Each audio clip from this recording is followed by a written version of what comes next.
kalau kita melihat berapa abad ke belakang, bahwa kolonialisme atau kolonialisasi itu seperti pada zaman Belanda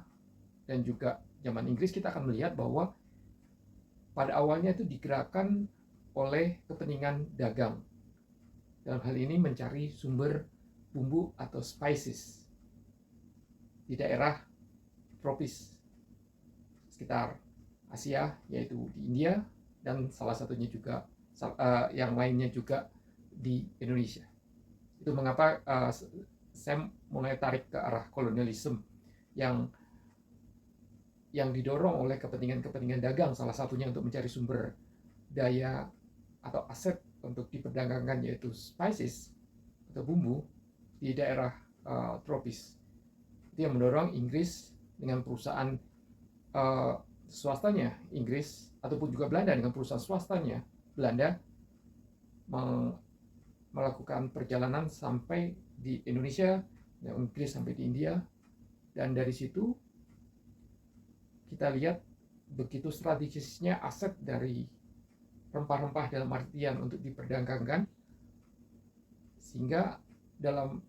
proses untuk mengatur tata niaga itu sampai perusahaan, baik itu perusahaan Inggris selama sebelum kolonialisme atau kolonialisasi itu ditangani oleh perusahaan swasta, sedemikian juga di Indonesia ditangani oleh perusahaan swasta Belanda yang namanya VOC. Kemudian seiring berjalannya waktu dengan kompleksitas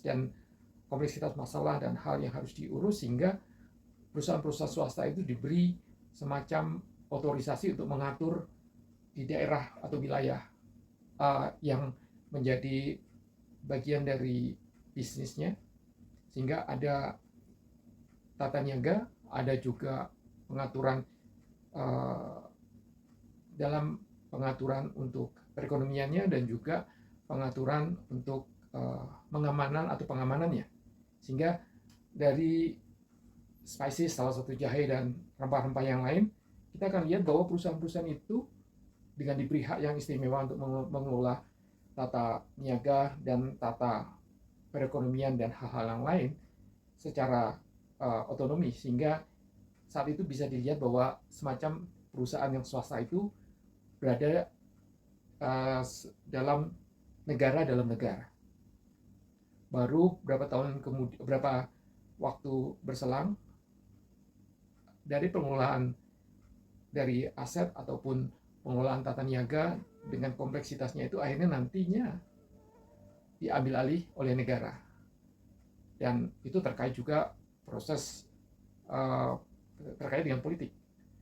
yaitu ada konfrontasi, ada perjuangan dan segala sesuatunya, sehingga kemudian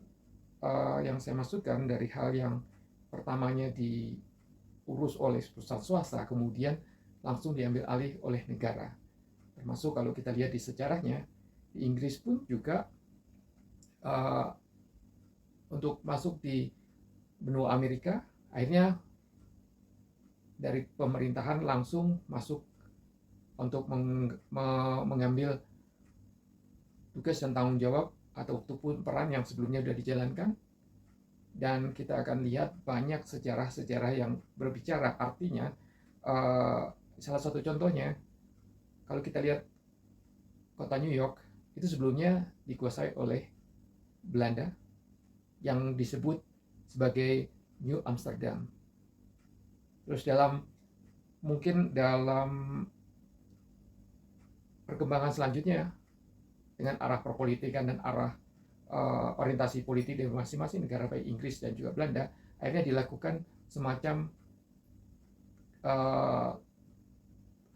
tukar menukar wilayah yang dikuasai, di mana Belanda menyerahkan New Amsterdam ke Inggris, dan Inggris menyerahkan Pulau Run yang berada di Maluku sebagai gantinya. Dan New Amsterdam yang kemudian diambil alih oleh Inggris diganti namanya sebagai New York yang kita kenal sekarang ini. Nah, dari sejarah itu ya kita melihat bahwa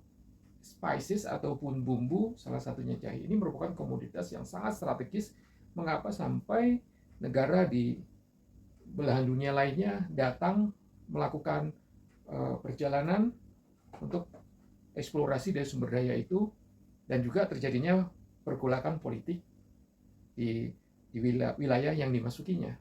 Nanti ada perjuangan dan sebagainya dalam kurun waktu tertentu. Nah, yang saya mau singgung itu adalah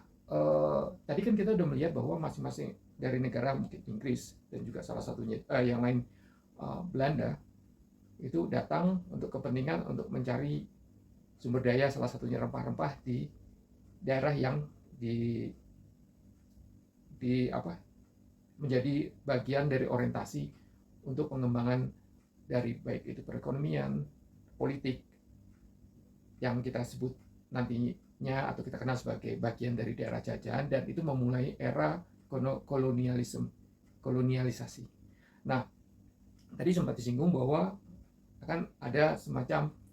pengaturan tata niaga di dalamnya itu untuk mengamankan peraturan-peraturan tata niaga, dan secara konsekuensi hukumnya harus diatur juga tata hukum. Makanya kalau kita lihat di peninggalan di Indonesia itu dekat Sunda Kelapa, itu ada kantor yang masih satu area dekat sekitar stasiun Jakarta Kota. Itu ada area yang menjadi pusat pemerintahan yang saat itu sebelum pada awalnya tadi saya katakan perusahaan swasta atau VOC itu mengambil tempat di situ untuk pusat pengendalian tata ekonomi, tata niaga, dan juga saya pernah lihat di dokumentasi, di film dokumenter, itu juga ada bagian di situ sebagai pusat pemerintahan dan pusat juga untuk semacam pengadilan. Jadi kalau ada pelanggaran-pelanggaran yang terkait dengan program-program yang dijalankan, itu pengadilannya di sana, dan juga ada proses hukum setelah pengadilan di sana tentunya. Nah, kalau kita lihat Jakarta, dari tadi kan udah ada kata kuncinya, ada Pelabuhan Sunda Kelapa, kantor pusat pemerintahannya di Batavia, itu terkait dengan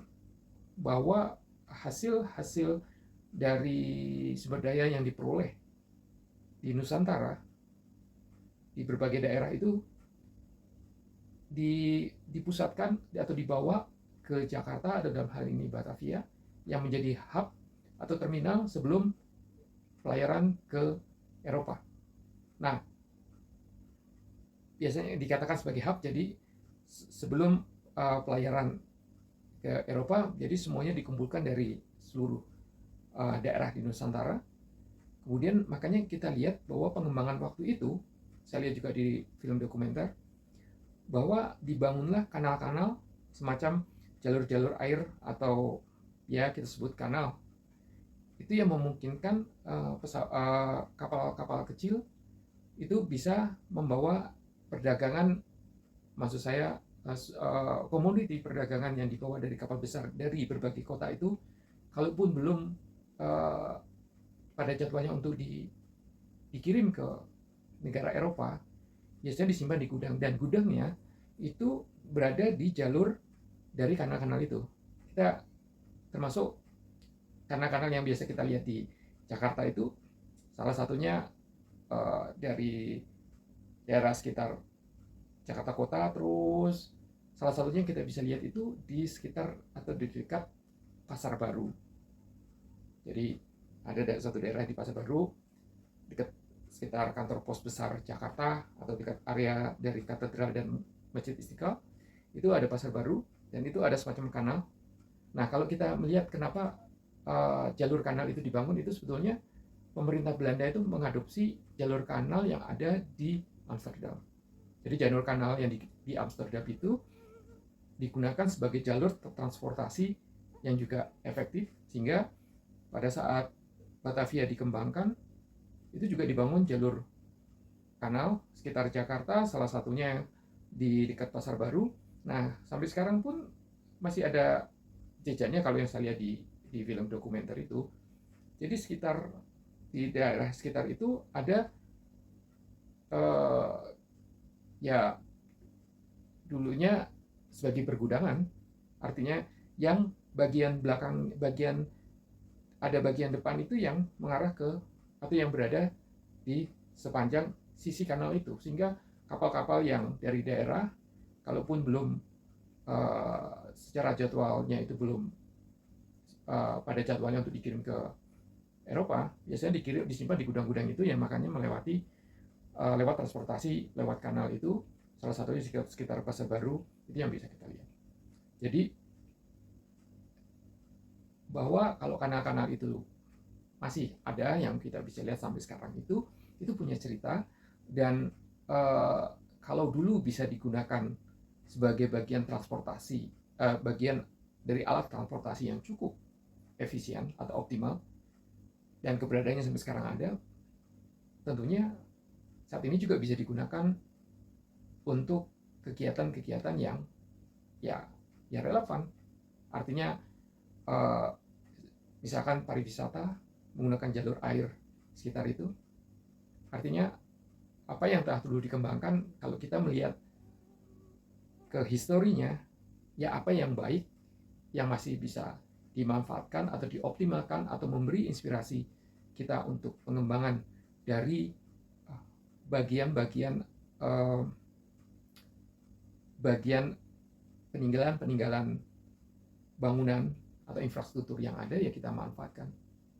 Seperti kalau kita lihat infrastruktur lain yang menghubungkan dari suatu kota ke kota lain, itu melalui jalur kereta yang cukup panjang, dan kelihatan secara jelas bahwa setiap ada di beberapa kota mempunyai bangunan stasiun yang masih merupakan peninggalan